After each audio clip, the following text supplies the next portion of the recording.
The Pāṇḍavas also followed the rules more than 5,000 years ago. Lord Kṛṣṇa, being a cousin of the Pāṇḍavas, was also among the family members.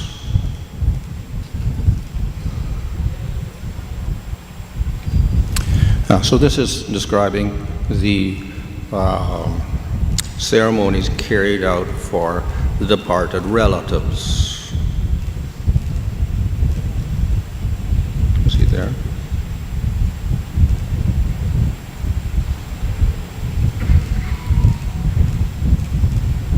Hare Krishna, Tamil translation, Raghavendra.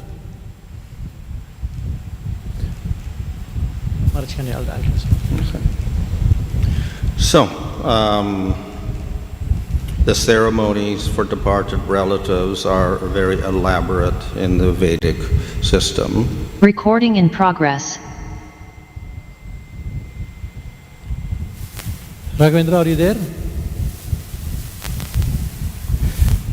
இந்த சடங்கு முறைகள் வேத கலாச்சாரத்தில் மிகவும் விவரமாக செய்யப்பட்டது.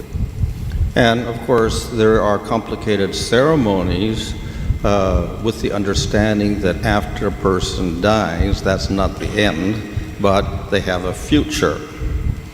இது இறந்து போன உடனே முடிவதல்ல, பிற்காலத்திலும் செய்ய வேண்டிய சடங்குகள் இருக்கின்றன. And those ceremonies are there to give them a good future. எதற்காக என்றால் அந்த ஆத்மாவிற்கு ஒரு எதிர்காலம் நன்றபடி அமைய வேண்டும் என்று. So this accepts the idea that we go from body to body. இதுல என்ன புரியுதுன்னா நம்ம ஒரு சரீரத்திலிருந்து இன்னொரு சரீரத்துக்கு போகுங்கிறது இதுல விவரமா புரியுது. And also it accepts the fact that our activities that we do now or in previous lifetimes will determine what body we get in next lifetime. So நமக்கு எந்த சரீரம் அடுத்த ஜென்மத்தில் கிடைக்குங்கிறது இந்த சரீரத்தில் செய்யக்கூடிய செயல்களை பொறுத்து இருக்கிறது. So these ceremonies are I'm sorry. So these ceremonies are described so that the person gets a better next life. ஒருவருக்கு அடுத்த நல்ல பிறவி கிடைக்க வேண்டும் என்பதற்காக சில சடங்குகள் தரப்பட்டிருக்கின்றன. And particularly tries to avoid that person getting some hellish punishment. முக்கியமாக அத்தகைய நபர் நரகத்துக்கு செல்லாமல் தவிர்ப்பதற்காக இந்த சடங்குகள் உள்ளன. So the person himself can do nothing once he's dead, but the relatives can do something for that person. மரணமடைந்த நபர் ஒன்றும் செய்ய முடியாது, ஆனால் அவருடைய உறவினர்கள் இத்தகைய சடங்குகளை செய்ய முடியும்.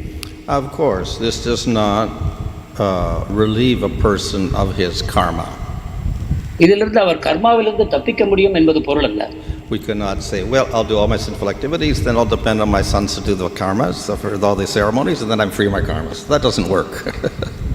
நான் பாவங்களை செய்யலாம், என்னுடைய மகன்கள் எனக்காக சடங்குகளை செய்து என்னை பாவத்திலிருந்து விடுவிப்பார்கள், எனக்கு எந்த தண்டனையும் கிடைக்காது என்பது அல்ல. But at least they can lessen some of the more serious effects of that karma. ஆனால் கர்மாவினால் உண்டாகக்கூடிய மிக மோசமான விளைவுகளிலிருந்து ஓரளவு அவர்கள் தப்பிக்க முடியும். And that is why it is always advised that the parents raise their children properly so that they will do the ceremonies when the parents die. எனவேதான் பெற்றோர்கள் குழந்தைகளை நல்ல விதத்தில் வளர்க்க வேண்டும், அப்பொழுதுதான் அவர்கள் மரணமடையும் பொழுது குழந்தைகள் சரியான சடங்குகளை செய்வார்கள் என்று கூறப்படுகிறது. And that's usually done by the eldest son, but if you don't have a son then you're in problem.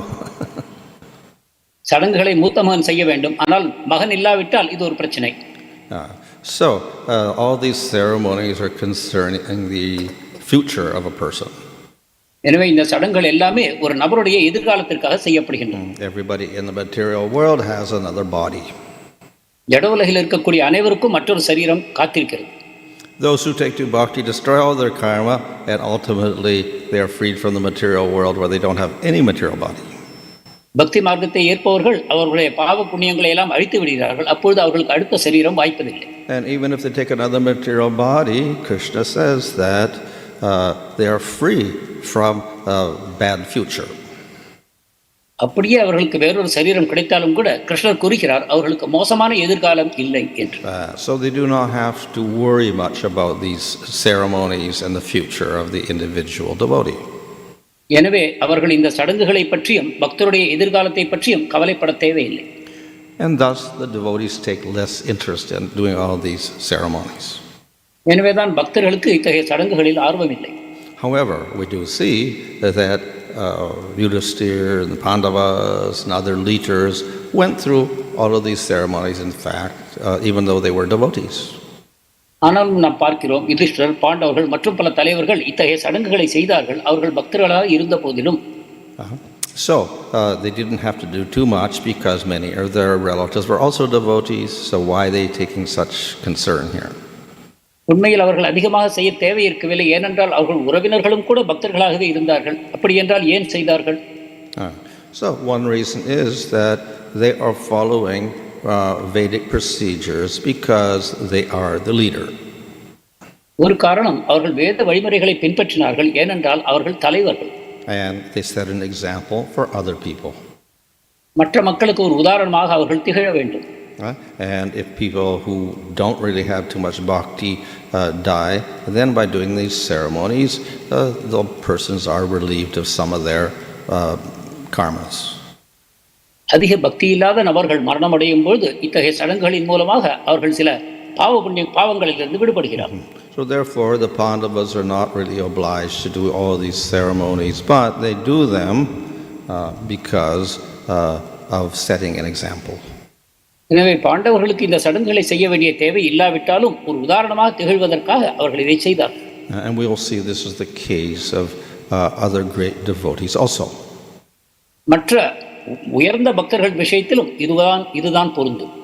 They generally set an example for other people for doing all sorts of karmas, not just shraddha ceremonies, but other karmas as well. மற்ற மக்கள் அனைவருக்கும் ஸ்ராத்த சடங்கு தவிர மற்ற சடங்குகளையும் செய்வதற்கு அவர்கள் முன்னுதாரணமாக திகழ்கிறார்கள். And we see even Kṛṣṇa does this. கிருஷ்ணரும் கூட இவற்றை செய்கிறார். So when he's in Dwarka, then he follows all of the different rules. துவாரகையில் இருக்கும் பொழுது பலவிதமான சட்டதிட்டங்களையும் அவர் பின்பற்றுகிறார். So he gets up very early in the morning, even though he doesn't have to, and then he meditates on Supreme Lord himself. அதிகாலையில் எழுகிறார், தேவையில்லாத பொழுதிலும். மேலும் அவர் தியானம் செய்கிறார், பரமபுருஷ பகவான் மேல், அதாவது தன்மேலேயே தியானம் செய்கிறார்.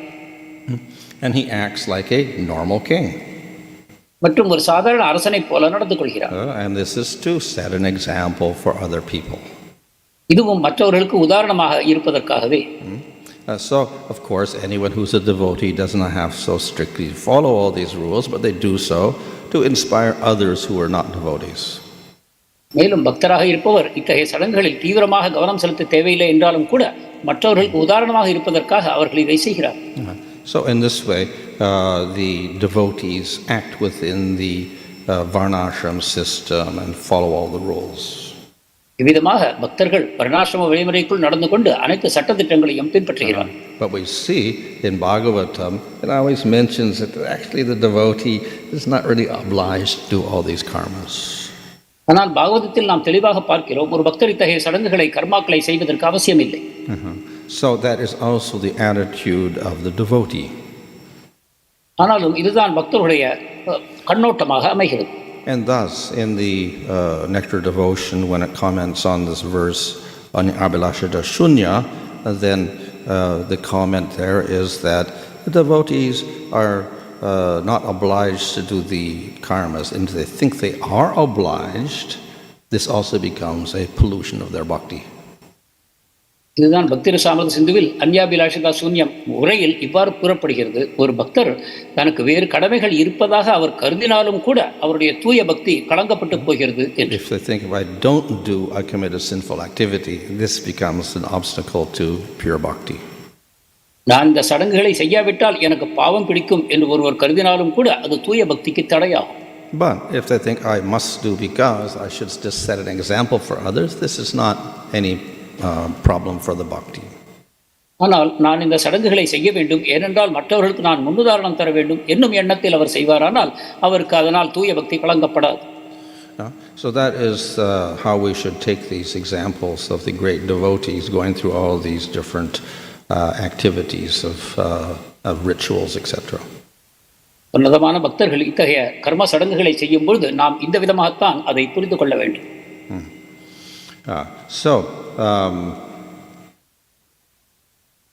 It's said here that the Pāṇḍavas 5,000 years ago were following this system, and of course it's, we can say, eternal in one sense because it's in the scriptures. 5000 ஆண்டுகளுக்கு முன்னாலும் பாண்டவர்கள் இத்தகைய சடங்குகளை செய்தார்கள் என்று கூறப்படுகிறது. ஏனென்றால் இவை அனைத்தும் சாஸ்திரங்கள் இருக்கின்றன, தொன்று தொட்டு உள்ளன. And people continue to follow the same principles even today. இதே கொள்கைகளை தற்காலம் வரைக்கும் மக்கள் பின்பற்றிக் கொண்டுதான் இருக்கிறார். Unfortunately, it's Kali Yuga, so even if we follow all these different rituals, they're not done so properly. துரதிர்ஷ்டவசமாக இது கலிகாலமாக இருப்பதனால் சடங்குகளை மக்கள் செய்தாலும் கூட அவை சரிவர செய்யப்படுவதில்லை. So though most of the ceremonies are not well followed, at least the Shraddha ceremonies are followed. எனவே அநேகமாக இந்த சடங்குகள் துறக்கப்பட்ட பொழுதிலும் ஸ்ராத்த சடங்கு மட்டும் செய்து வரப்படுகிறது. And I guess we can say the wedding ceremony is followed. திருமண சடங்கையும் நாம் கூற முடியும். So but these things are because everybody gets married, most people get married, and everybody dies, so therefore it's a little obvious we should have some sort of ceremony. ஏனென்றால் ஏறத்தாழ அனைவரும் திருமணம் செய்து கொள்கிறார்கள், அனைவரும் மரணம் அடைகிறார்கள், எனவே இந்த சடங்குகள் தொடர்கின்றன என்று நாம் கூறலாம். However, what is the effect of these ceremonies? ஆனாலும் இந்த சடங்குகளை செய்வதனால் விளைவு என்ன? They should have qualified people performing the ceremonies. இவற்றை செய்வதற்கு தகுதியுள்ள நபர்கள் வேண்டும். But we see in all these cases they simply hire people. That's it. ஆனால் அநேகமாக அனைவரும் ஏதோ ஒரு வாடகைக்கு கூப்பிடுவதைப் போல நபர்களை ஏற்பாடு செய்கிறார்கள். And we don't really know the qualification of those people we hire. இவ்வாறு நாம் அழைக்கும் மக்களுக்கு என்ன தகுதிகள் இருக்கின்றன என்பது நமக்கு தெரியாது. All we know that to some degree they know some mantras. What mantras we don't know, but they know something. ஏதோ சில மந்திரங்களை அவர்கள் கூறுகிறார்கள், அவ்வளவே அதில் நாம் திருப்தி அடைகிறோம். So we hope that they're Vedic mantras at least. இவை குறைந்தபட்சம் வேத மந்திரமாக இருக்க வேண்டும் என்பது நமது நம்பிக்கை. But as we know that all these Vedic mantras have to be chanted properly with the proper meaning, etc. ஆனால் இந்த வேத மந்திரங்கள் அனைத்தும் சரியான பொருளோடு உச்சரிக்கப்பட வேண்டும் என்பது சட்டம். So we don't really know how much these people know who are doing these ceremonies nowadays. ஆனால் இந்த சடங்குகளை செய்து வைப்பவர்களுக்கு இவை எந்த அளவுக்கு புரியும் என்பது நமக்கு தெரியாது. And therefore the effect, what desired effect also is quite weak. எனவே நாம் ஆசைப்படக்கூடிய விளைவுகளும் கூட முழுமையாக நமக்கு கிடைப்பதில்லை, குறைபாடுகள் உண்டாகின்றன. Of course, weak or strong, at least it's to their credit they still follow the ceremonies. பயன்கள் பலவீனமாக இருந்தாலும் கூட ஏதோ அவர்கள் சடங்குகளை செய்தார்கள் என்னும் திருப்தி இருக்கிறது. However, there is some compensation. ஏதோ ஒரு விதத்தில் நஷ்டஈடு செய்யப்படுகிறது. And this is the recommendation of our Gosvāmīs. இதைத்தான் கோஸ்வாமிகள் பரிந்துரைக்கிறார். And that is in all these ceremonies that you do, there should be nam sankirtan. இந்த சடங்குகள் அனைத்திற்கும் மேலாக நாம சங்கீர்த்தனம் செய்யப்பட வேண்டும் என்பதை பரிந்துரைக்கிறார். And whatever faults are there in the ceremonies, that is compensated for by nam sankirtan. சடங்குகளில் என்னவெல்லாம் குறைபாடுகள் இருக்குமோ அவை அனைத்தும் நாம சங்கீர்த்தனத்தின் மூலமாக நிவர்த்தி செய்யப்படுகின்றன. So therefore, at least if we do have nam sankirtan and devotion, some of the effect will increase. எனவே பக்தியோடு நாம சங்கீர்த்தனம் செய்வோமானால் சடங்குகளின் விளைவுகளும் நிச்சயமாக அதிகரிக்கும். So this is the solution for Kali Yuga. இதுவே கலியுகத்திற்கான தீர்வு. Now, of course, not everybody is qualified for bhakti, so they won't do all of these ceremonies with sankirtan, etc. நிச்சயமாக அனைவருக்கும் பக்திக்கான தகுதி இல்லை. எனவே அவர்கள் இத்தகைய சடங்குகளை செய்யும் பொழுது நாம் சங்கீர்த்தனத்தோடு சேர்த்து செய்யலாம். And thus we can expect very little result from these ceremonies. அப்பொழுது இந்த சடங்குகளை செய்வதன் காரணமாக சில விளைவுகள் உண்டாகலாம் என்று நாம் எதிர்பார்க்கிறோம்.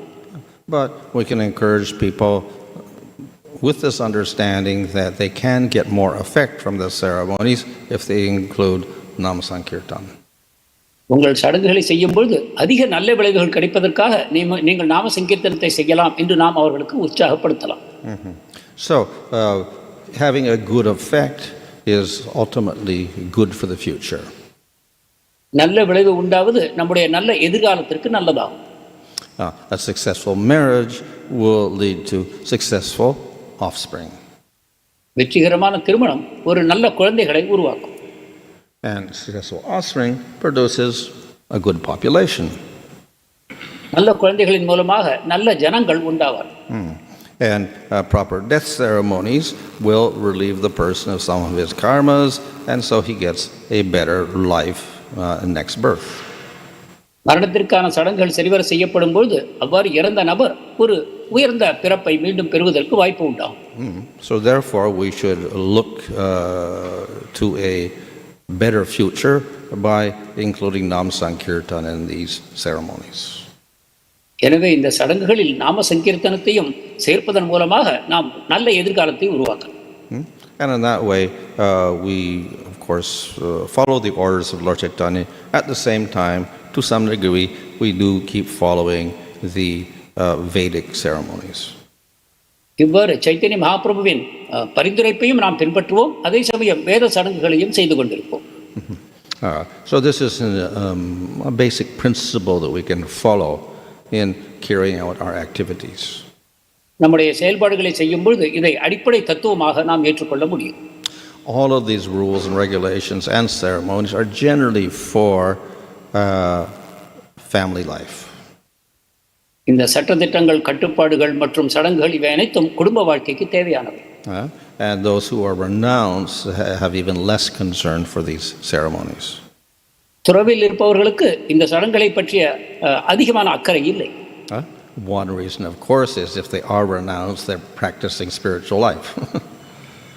ஒரு காரணம், துறவில் இருப்பவர்கள் ஆன்மீக வாழ்க்கையை பின்பற்றுகிறார்கள். The other is they are detached from family members, so they don't have to follow. மற்ற காரணம், குடும்ப அங்கத்தினர்களிலிருந்து அவர்கள் பற்றில்லாமல் இருக்கிறார்கள், எனவே அவர்கள் இதை செய்ய தேவையில்லை. But as most people are not renounced, they are living with their families, then they are obliged to follow these rules to some extent. ஆனால் அநேகமாக மக்கள் அனைவரும் துறவு ஏற்கவில்லை, குடும்ப வாழ்க்கை தான் செய்கிறார்கள், எனவே அவர்கள் இந்த சட்டதிட்டங்களை ஏற்றுக்கொள்வது நல்லது.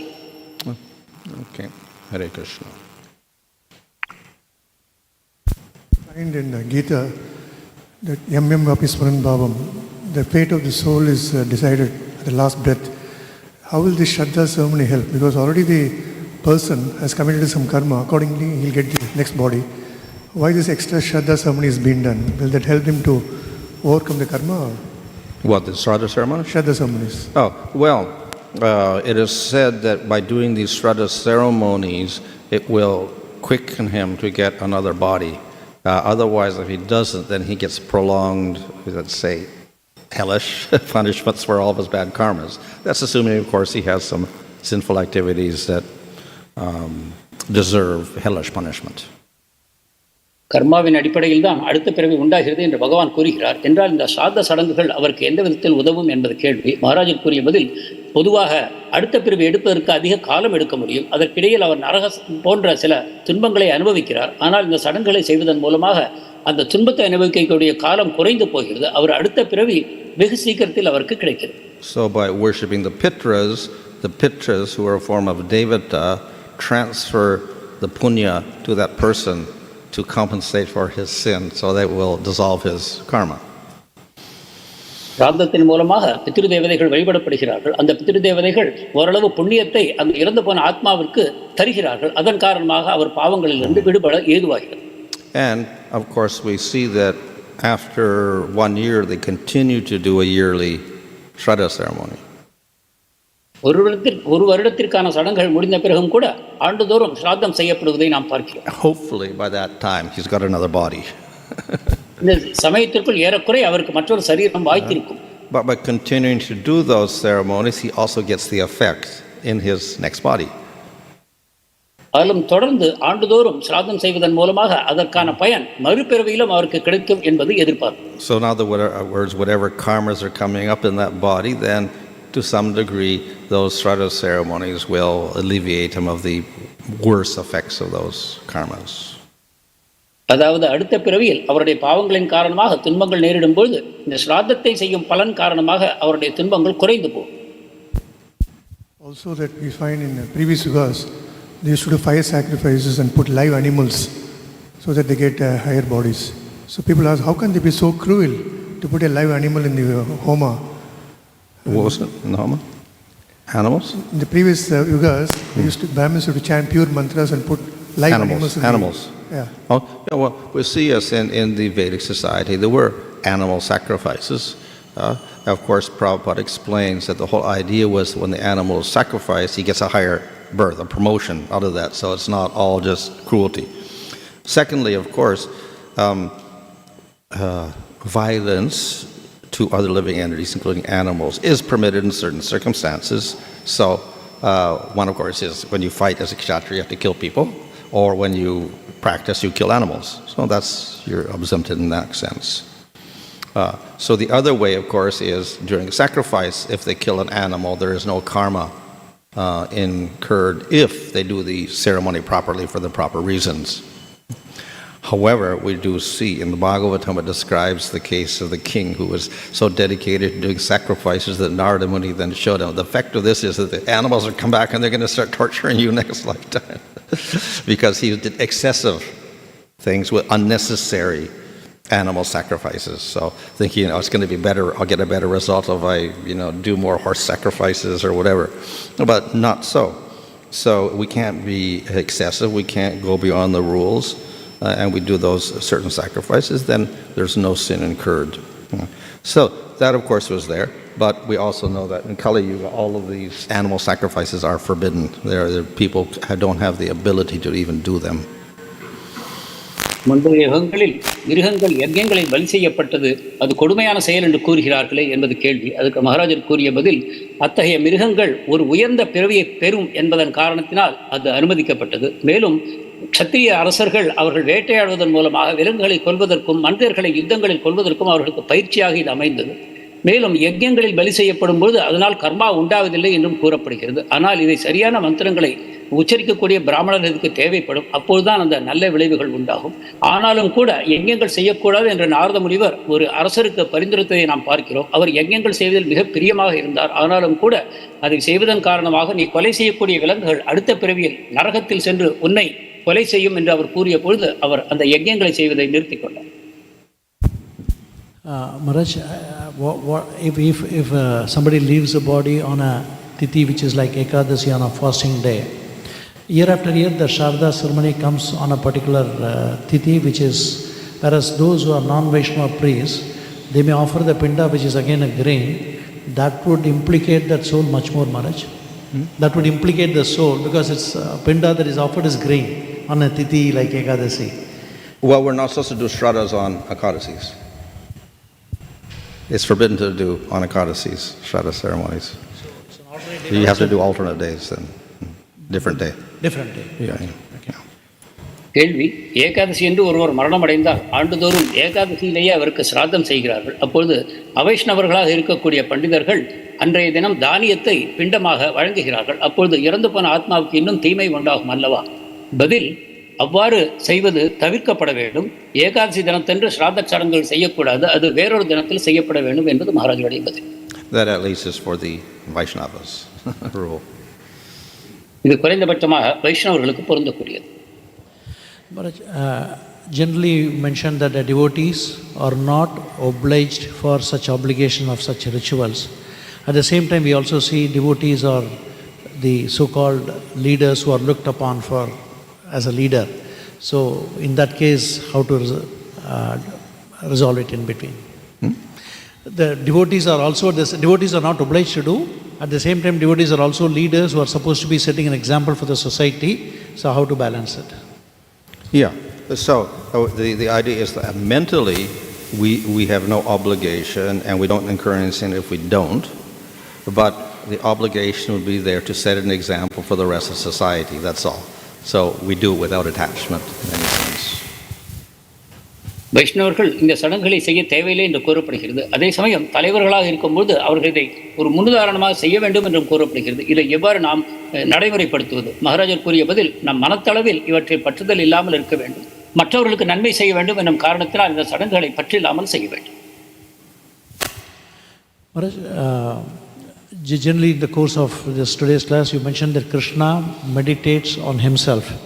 But we also see Kṛṣṇa is more inclined towards thinking about the devotees. So how do we understand these two different aspects? He meditates on himself, but always he thinks of the welfare and how to be with the devotees. இன்றைய சொற்பொழிவில் கிருஷ்ணர் தன்மையிலேயே தியானம் செய்கிறார் என்று கூறினீர்கள். ஆனால் அதே சமயம் கிருஷ்ணர் எப்பொழுதும் தன்னுடைய பக்தர்களை பற்றியே தியானிக்கிறார் என்றும் கூறப்படுகிறது. இதை எவ்வாறு புரிந்து கொள்ள வேண்டும்? You're referring to the fact that when Kṛṣṇa gets up in the morning, he meditates on himself. Yeah. So, this, of course, is setting an example for other people to worship the Lord. கிருஷ்ணர் துவாரகையில் அதிகாலையில் எழுந்து தன்மையிலேயே தியானம் செய்வது மற்றவர்களுக்கு ஒரு முன்னுதாரணமாக இருப்பதற்காகத்தான். We see in Vrindavan, then Nanda Maharaj has a temple of Vishnu and he worships Vishnu. But actually, why worship him when Kṛṣṇa is there? But he worships Vishnu.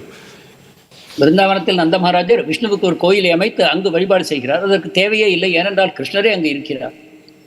And we see also even the inhabitants of Vrindavan go off and they go to worship Shiva in some cases. And they're setting example for others only. மேலும் பிருந்தாவனவாசிகளும் கூட சிவன் கோயில்களுக்கு சென்று வழிபடுவதை பார்க்கிறோம். இவை அனைத்தும் மற்றவர்களுக்கு முன்னுதாரணமே ஆகும்.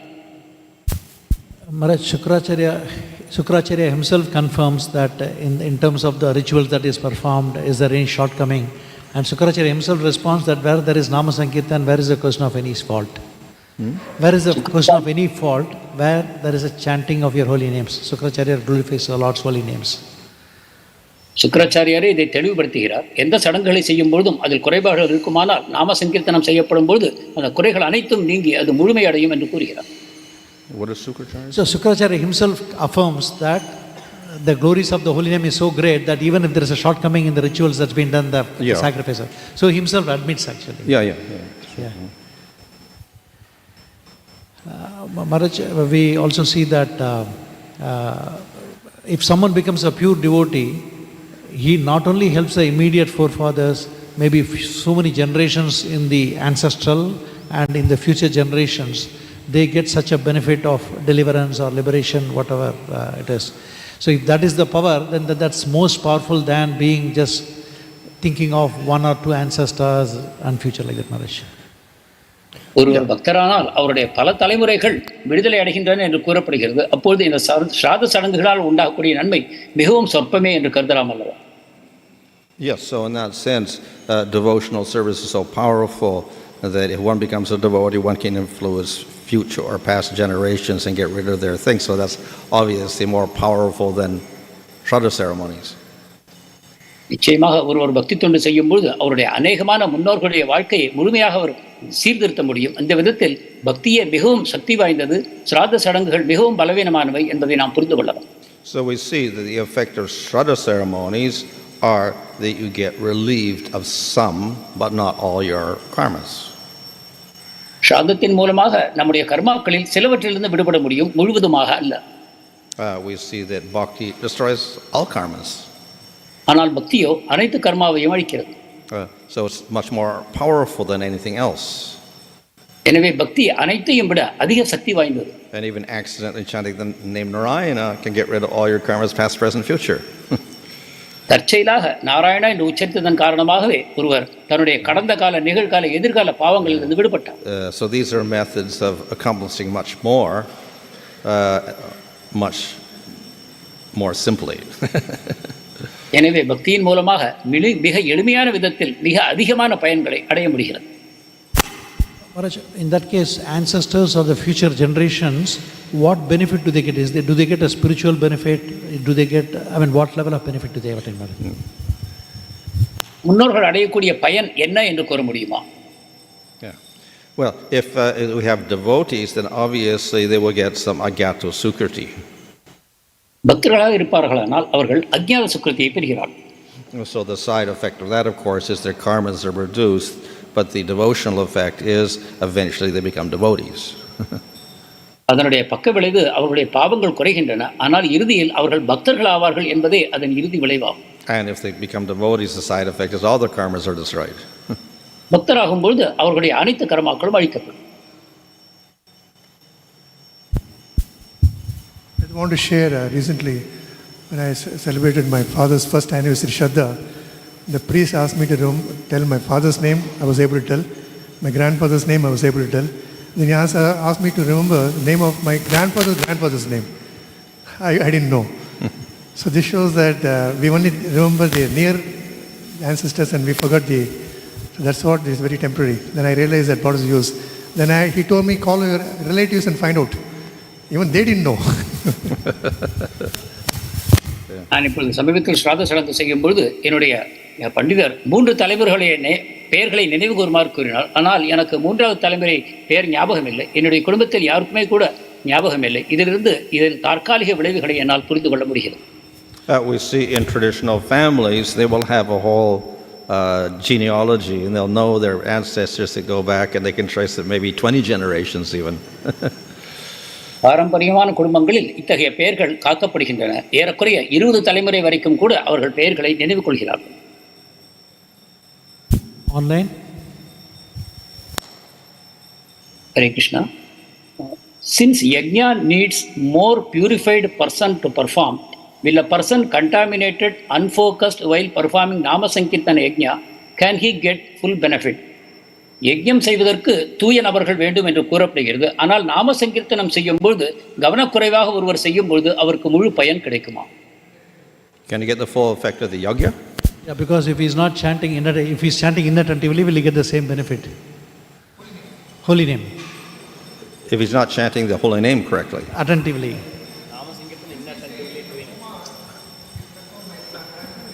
Yeah. And if they do the holy name. Yeah. What about the holy name? Impurity. If somebody is not doing it properly, what kind of effect? Well, it's still better than no name.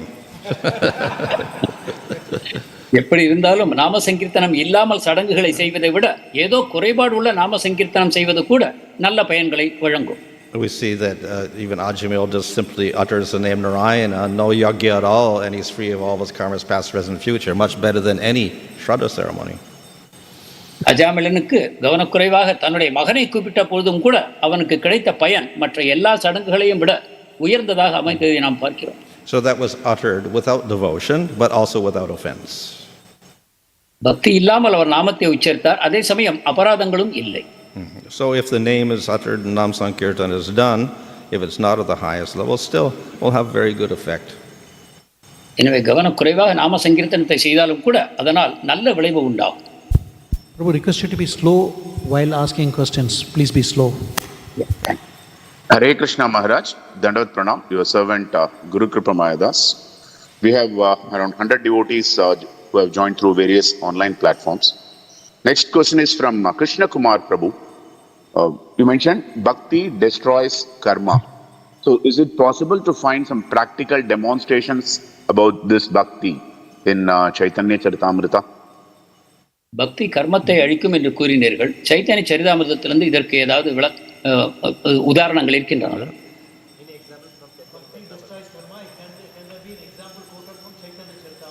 That it destroys all karma.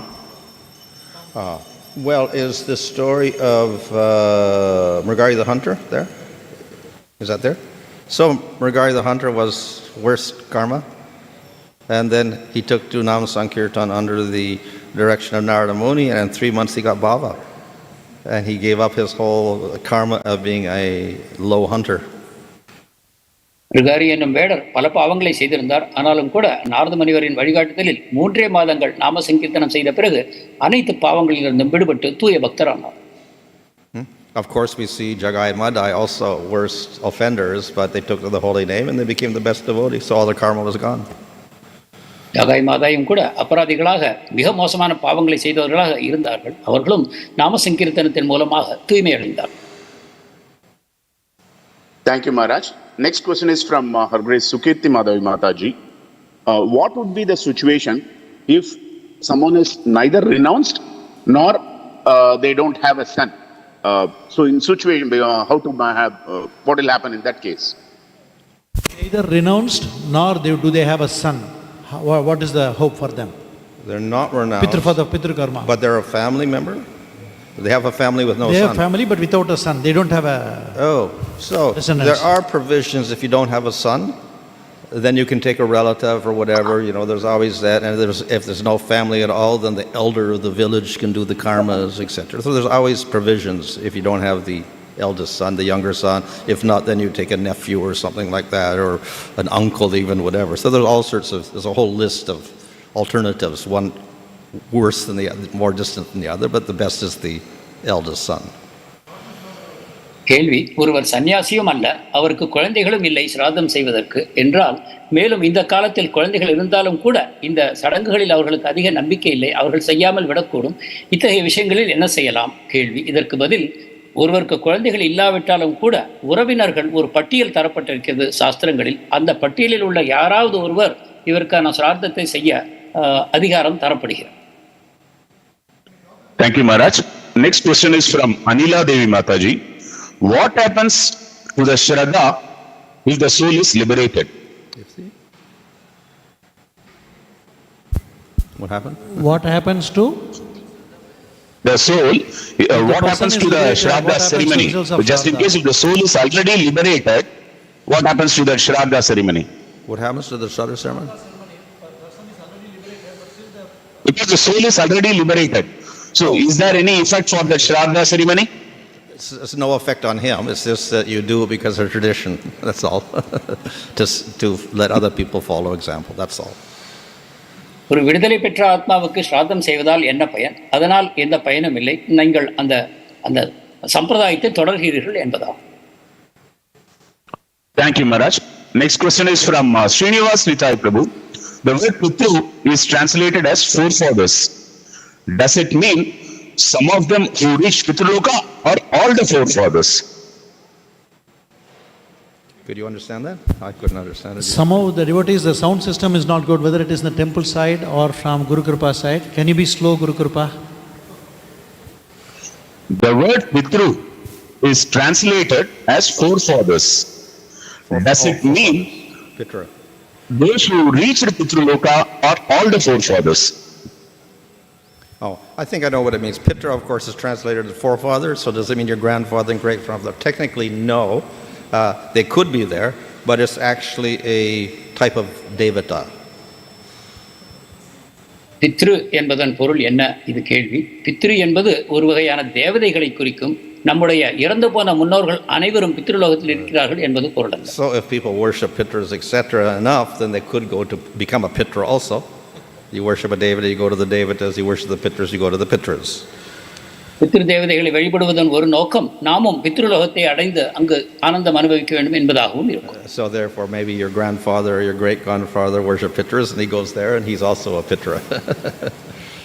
இவ்வாறு நம்முடைய தாத்தாவோ தாத்தாவுடைய தாத்தாவோ பித்ருக்களை வழிபட்டு பித்ருலோகத்தில் இருக்கக்கூடும். Thank you, Maharaj. Last question from our great Sripad Gaurangi Mataji. When we are doing bhakti, will it help our forefathers and parents? Can Kalanidhi Prabhu read the question? Kalanidhi Prabhu? When we are doing bhakti, will it help our forefathers, parents who died as well? Will they get relieved from their sinful life? If we do bhakti, will the forefathers be? Yeah. Well, as we said, like in example of Prahlad and all his generations, how many 22 generations, past and future, get benefits. So yes, this is like an agato sukriti for them. That when you do bhakti, then so many other people in your family also get the credit for that, in the sense that they will develop faith and eventually become devotees. நாம் பக்தி செய்யும் பொழுது நம்முடைய முன்னோர்கள், இறந்து போன நம்முடைய பெற்றோர்கள், இவர்களும் கூட அவர்கள் பாவ வாழ்க்கையின் பயன்களிலிருந்து விடுபடுவார்களா என்பது கேள்வி. மகாராஜர் கூறிய பதில், நிச்சயமாக நீங்கள் பக்தி செய்யும் பொழுது அதன் காரணமாக உங்களுடைய முன்னோர்கள் சுக்கிருத்தியை பெறுவார்கள். அந்த பக்தி சுக்கிருத்தியின் காரணமாக அவர்களும் பக்திக்கு வருவார்கள். நாம் உதாரணமாக பிரகலாதருடைய வாழ்க்கையில் பார்க்கிறோம். 21 தலைமுறைகள் அவருடைய பக்தியின் காரணமாக விடுதலையுற்றார்கள். Maharaj, there's one question from Vaishnavi at the back. Generally, conditioned souls are looking for material benefits. When you mentioned that doing Nam Sankirtan during ceremonies give much higher benefits, how do we encourage or inform them, non-devotees, of the benefit that they get by having Nama Sankirtan during such ritualistic ceremonies? Mm-hmm. Well, Nam Sankirtan gives all benefits. It can give material benefits, it also gives liberation, it also gives prema. பொதுவாக பௌதிகவாதிகள் பௌதிகமான பயன்களையே நாடுகிறார்கள். நீங்கள் பௌதிக சடங்குகளை செய்யும் பொழுது கூடவே நாம சங்கீர்த்தத்தையும் செய்வதால் அதிக பயன் விளையும் என்றால் அதை எவ்வாறு அவர்களுக்கு விளக்கி கூறுவது? இதற்கு மகாராஜர் கூறிய பதில், நீங்கள் நாம சங்கீர்த்தனம் அல்லது பக்தியை செய்வதன் காரணமாக உங்களுக்கு அனைத்து பயன்களும் உண்டாகும். பௌதிக பயன்கள் உண்டாகும், முக்தியும் கிடைக்கும், பக்தியும் கிடைக்கும். இந்த விதமாக அனைத்து பயன்களும் கிடைக்கும். So in second canto Bhagavatam, Sūta Gosvāmī says that whether you have all desires or no desires or whatever, still you take to the process of bhakti and worship the Lord. இதனால் தான் பாகவதம் 2வது அத்தியாயத்தில் கூறப்படுகிறது, உங்களுக்கு ஆசைகளே இல்லாவிட்டாலும் சரி அல்லது அனைத்து வகையான ஆசைகளும் இருந்தாலும் சரி, நீங்கள் பக்தி பாதையை ஏற்றுக்கொள்ளுங்கள் என்று. And when they take to the process of bhakti, it may be impure, but by association of devotees practicing pure bhakti, it can become pure. பக்திக்கு வரும்பொழுது அவர்களுடைய ஆசைகள் தூய்மை இல்லாமல் இருந்தாலும் கூட பக்தர்கள் சங்கத்தில் அவர்கள் பக்தி செய்யும் பொழுது அந்த தூய்மை இயல்பாக அவர்களுக்கு உண்டாகும்.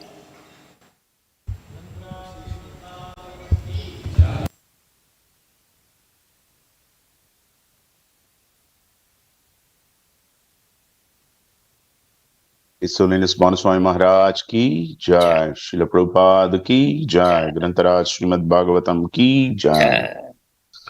Hare Kṛṣṇā, Krishna Krishna, Hare Hare, Hare Ram, Ram Ram, Hare Hare. Kalanadi Prabhu, Yes, was my audio clear in Zoom? no, there is some static coming as you